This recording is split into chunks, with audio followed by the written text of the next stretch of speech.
後來鄉親啊，家己布地百年的風俗，火頂夜巡，每一年是農曆7月前3天的暗時來舉辦。昨暝是第2天，濟民眾舉火頂、撒大轎，隨着李王爺洗磚頭，祈求平安，鬧熱滾滾。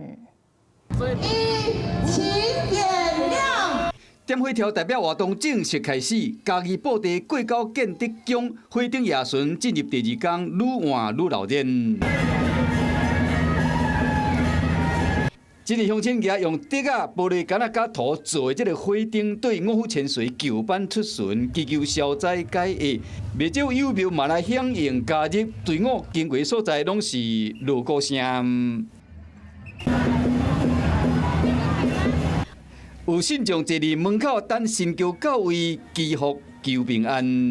講實在就是咧求平安，所以全國足濟咱的信眾啊，包括咱過高在地布地。足濟人做伙來參加，希望大家當啊過一個平安的7月時啊。夜巡的習俗是為清朝時期過高整個布地整個衝突傳說開始的。建德宮的主神以夜巡的方式保護民眾。即馬布地百年的習俗火頂夜巡已經是嘉義縣定的無形文化資產。佇農曆7月進前3天暗時舉行，民眾舉火頂祈求消災解厄。